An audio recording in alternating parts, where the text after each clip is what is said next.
All right, we are reading Skeleton Man by Joseph Bruchac. Footsteps on the stair. I'm not sure how to begin this story. For one thing, it's still going on.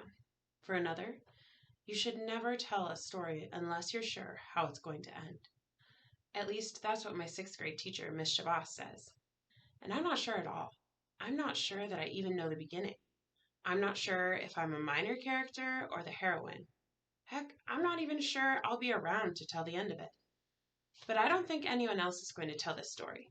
Wait, what was that noise? I listened for the footsteps on the stairs, footsteps much heavier than those an elderly man should make. But it's just quiet, just the usual spooky nighttime creaking of this old house. I don't hear anyone coming now. If I don't survive, maybe they'll all realize I should have been taken seriously and then warn the world. Warn the world. That's pretty melodramatic, isn't it? But that is one of the things I do well, melodrama. At least that is what Miss Shabazz says. Her name is Maureen Shabazz, but Miss Showbiz is what we all call her, because her main motive for living seems to be torturing our class with old Broadway show tunes. She starts every day by singing a few bars of one and then making it the theme for the day. It is so disgustingly awful that we all sort of like it. Imagine someone who loves to imitate Yul Brynner in The King and I, a woman with an afro no less, getting up and singing Shall We Dance in front of a classroom of appalled adolescents. Ms. Showbiz. And she has the nerve to call me melodramatic? But I guess I am. Maybe this whole thing is a product of my overactive imagination. If that turns out to be so, all I can say is, who wouldn't have an overactive imagination if they'd heard the kind of stories I used to hear from Mom and Dad? Dad had the best stories. They were ones his aunties told him when he was growing up on the Mohawk Reserve of Akwesasne on the Canadian side. One of my favorites was the one about the skeleton monster. He was just a human being at first, a lazy, greedy uncle who hung around the longhouse and let everyone else hunt for him. One day, alone in the lodge waiting for the others to come home with food, lazy uncle burned his finger really badly in the fire and stuck it into his mouth to cool it. "Oh," he said as he sucked the cooked flesh, "this tastes good." Ugh, isn't that gross? I love it. At least, I used to love it. It tasted so good, in fact, that he ate all the flesh off his finger. "Ah," he said, "this is an easy way to get food, but I'm still hungry." So he cooked another finger, and another, until he had eaten all his fingers. "Ooh," he said, "that was good, but I am still hungry." So he cooked his toes and ate them. He cooked his feet and ate them. He cooked his legs and ate them. He cooked his right arm and then his left. He kept on until he had cooked his whole body and eaten it. And all that was left was a skeleton. When he moved, his bones rubbed together. "Ah," he said in a voice that was now just a dry whisper, "that was good, but I am still hungry. I hope that my relatives come home soon." And when his relatives came home, one by one, they found that the lodge was dark, except for the glow of the cooking fire. They could see a shadowy shape beckoning to them from the other side of the fire. They could hear a sound like this. "Come in, my relatives," Skeleton Man whispered. "I have been waiting for you." One by one, all of his relatives came into the lodge. Skeleton Man caught them and ate them, all but one. She was his niece, and she had been playing in her favorite spot down by the river that flowed through the gorge. She was late coming home because she had seen a rabbit that had fallen into the river. She had rescued it from drowning and warmed it in her arms until it was able to run away. When the little girl came to the lodge, she was surprised at how quiet it was. She should have heard people talking and laughing, but she didn't hear anything. Something was wrong. Slowly, carefully, she approached the door of the lodge. A strange sound came from the shadows within. Then a dry voice called out to her, "My niece." Skeleton Man whispered. "Come into the lodge. I have been waiting for you." That voice made her skin crawl. "Where are my parents?" she asked. "They are here. Come here inside," Skeleton Man whispered. "Come in and be with them." "No," the girl said, "and I will not come inside." "Ah," Skeleton Man replied in his dry, thin voice. "That is all right. I will come out for you." Then Lazy Uncle, the Skeleton Man, walked out of the lodge. His dry bones rubbed together as he walked toward the little girl. Tick, tick, tick, tick, tick, tick. The girl began to run, not sure where to go. Skeleton Man would have caught her and eaten her if it hadn't been for that rabbit she'd rescued from the river. It appeared on the path before her. "I will help you because you saved me," said the rabbit. "Follow me." Then the rabbit helped the little girl outwit the Skeleton Man. It even showed her how to bring everyone Skeleton Man had eaten back to life. My mom and dad told me stories like that all the time, before they vanished, disappeared, gone, just like that. I was on TV when they disappeared. You probably saw me on Unsolved Mysteries. The news reporter said it into her microphone. "Child left alone in house for over 3 days, terrified, existing on cornflakes and canned food." Actually, I went to school on Tuesday and called out for pizza once. Mom had left money on her dresser when they went out that Saturday evening and never returned. I didn't know they hadn't come back until Sunday. I had gone to bed Saturday evening, expecting them to wake me up when they came home like they always did. But not this time. When I woke up that Sunday morning, I knew something was totally wrong. The house was quiet. Usually my parents were both up way before me. I should have heard Dad in the kitchen, banging the pans around. Sunday was always his day for making breakfast, and he made a big thing about it. He'd thaw out a whole quart of blueberries from the freezer and warm up some real maple syrup. But no noise came from the kitchen, no pans rattling, no 70s music playing on this kitchen CD player. My dad is a freak for the Eagles and says it's impossible for him to cook without them. I sat up in bed and held my breath. No rhythmic pounding of my mother running in place in their bedroom down the hall. I looked at the clock, 8:30. By now, Mom should have been halfway through her first set of aerobics, but there were no sounds of thudding sneakers. The only thumping I could hear was my own heart. Maybe they'd been out so late that they were still sleeping. It had to have been late when they came back, because I'd finally drifted off to sleep after midnight waiting for them. I stood up and went out into the hall. "Mom? Dad?" No answer. It seemed to take me forever to reach the door to their room. It was like I was walking underwater. The door was only half shut. I pushed it open, not sure what I'd see. Maybe they'd jump out at me and tickle me and laugh at their joke. But no one was there. Their bed hadn't been slept in. No one was behind the door or in the closet or anywhere. Not there in the bedroom, not anywhere in the house. And the car was gone from the garage. There was no sign of anyone. It was a cold, gray day, as gray as the long driveway leading down to the road. I didn't go outside to look around. I could tell it was going to rain soon. I didn't go to a neighbor's house because I couldn't. We live out in the country without any neighbors anywhere near us. It was freaky, that's for sure, but I wasn't scared, not yet. I just felt it in my bones that they'd be back. I went into the living room and turned on the TV, waiting. I have no idea what I watched, even though I sat there for hours. I don't know if it was sports or cartoons or the Home Shopping Network. For some reason, I never turned on the news, even though it might have had something on it if they'd been in an accident. But that couldn't be it. Someone would have come to the house to tell me, or there would have been a phone call. I looked at the phone, hoping it would ring and praying it wouldn't. Rain began to hammer at the windows at about noon, and I went around the house making sure they were all shut. I looked out my bedroom window at Dad's tool shed. Its one window was shut, and I was glad about that. I didn't want to go outside in that cold rain. Finally, at about 2 in the afternoon, I decided I'd make breakfast. I set the table for the three of us, got out the juice and syrup and blueberries and milk and everything, even napkins that I folded so they stood up on the plates. They'd come in all apologetic, and I would say, "No problem. Look, I even fixed breakfast for us."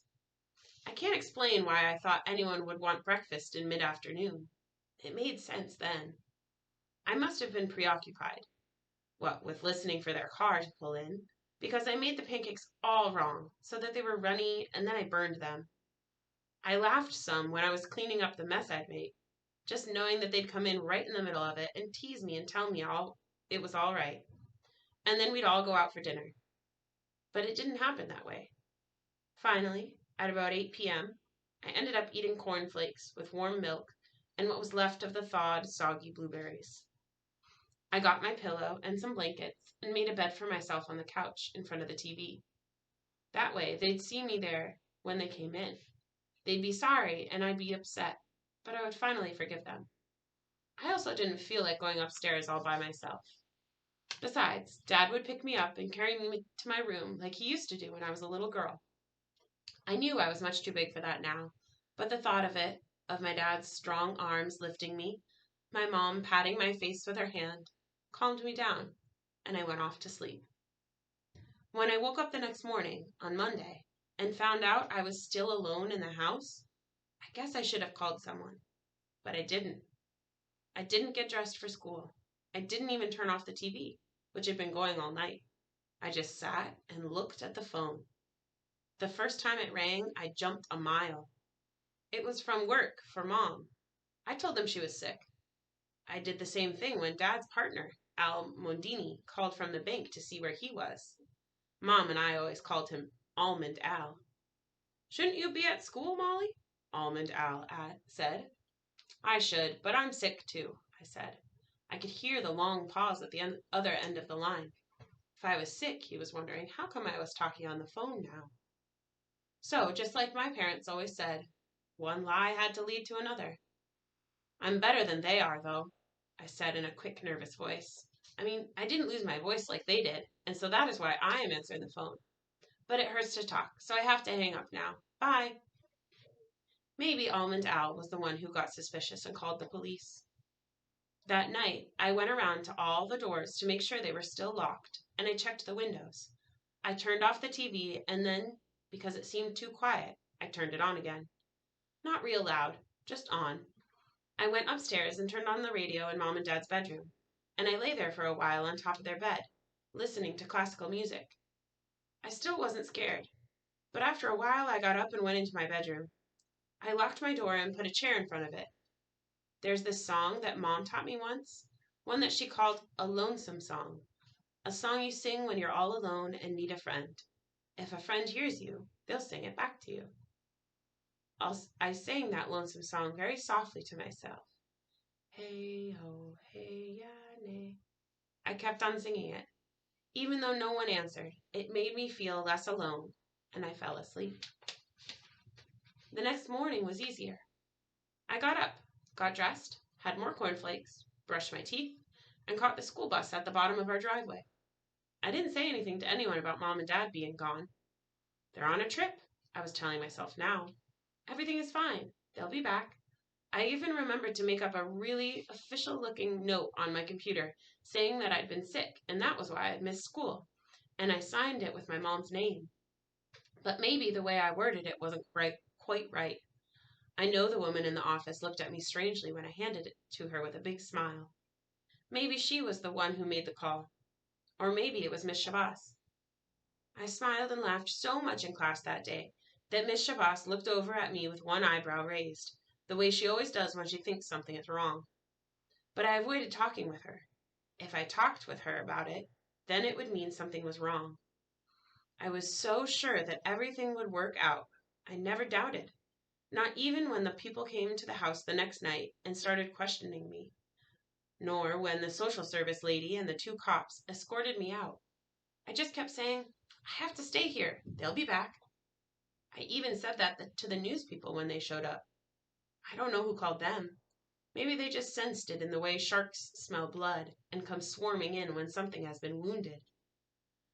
It just looks like I was crying on that TV show. The microphones make your voice sound all weird, like you are hysterical or something. And the lights make your eyes look all wild and scared. They even made mine water so much that you might have thought I was crying. I wasn't. I knew Mom and Dad would be back. I still know they'll be back. But I don't want to talk about that. I just want to explain that I was never afraid. Not at all. Until later that night, when this old guy showed up. Molly, the social service woman said, someone is here for you, one of your relatives. That was a big surprise to me. I didn't know I had any relatives anywhere near here. Mom is an orphan, and all Dad's closest relatives are dead. It's a really sad story, how his brothers died in a car accident and his sister drowned. And then there was this big fire while Dad was away at school, and his parents were in the house. That left only his 2 aunts to raise him. But they were old people, and they died before I was born. I think that's the reason why we've never gone up to the reservation. There's nobody close to Dad there anymore, and that makes him too sad. But Dad had said that there were cousins and that maybe sometime we'd go to meet them, although they lived way out in California. The social services woman led me into another room. A tall, elderly, thin man with stooped shoulders, all dressed in gray, even his shoes, was standing there looking out the window. Here's your niece, the social services lady said in a chirpy voice. He turned around to look down at me with a face that was so thin it looked like bone. He didn't look Indian.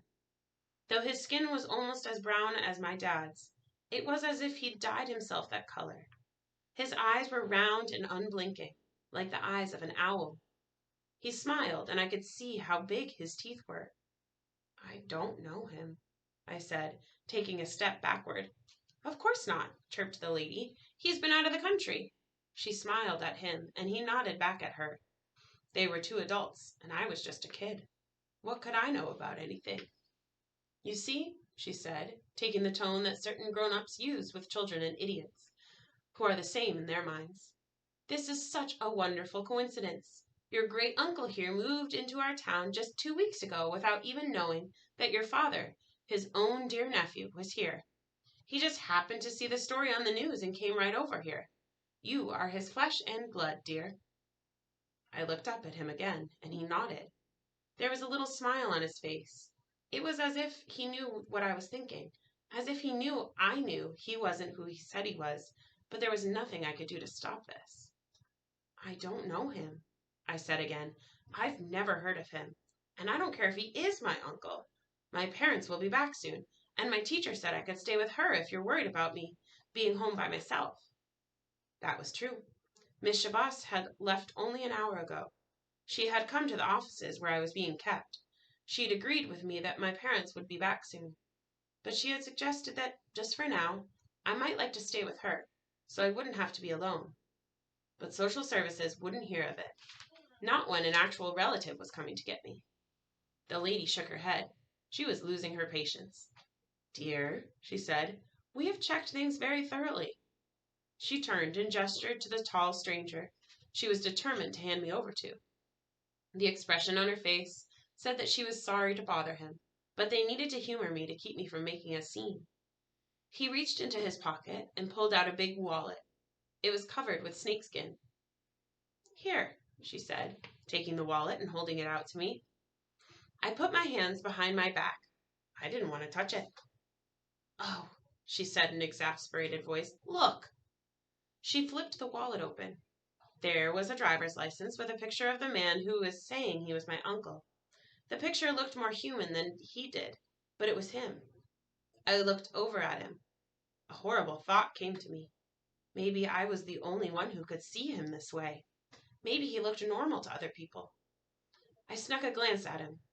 He gave me that little nod and knowing smile again. A shiver went down my back. Dear, look here, the lady said, her impatient finger pointing to the license. There was his name, the same last name as my family's. She flipped the license over to show me another clear plastic pocket with a photo in it. It was the smiling face of my father, the high school graduation photo he'd shown me more than once. She flipped again, and there was a picture of my dad and my mom's wedding. The photos were just the same as those my dad always carried in his wallet. That wedding photo even seemed to have the same torn corner. She slapped the wallet shut and handed it back. Then it is settled, she said. Until your parents return, you will be in the custody of your great-uncle. And that was that. Unlike in a court of law, when grown-ups make a decision about a kid's future, there is no appeal. I was just so worn out from all the attention that I didn't protest. I let him take me to this spooky old house. What was that? Footsteps? Heavy ones on the stairs. Now I am afraid.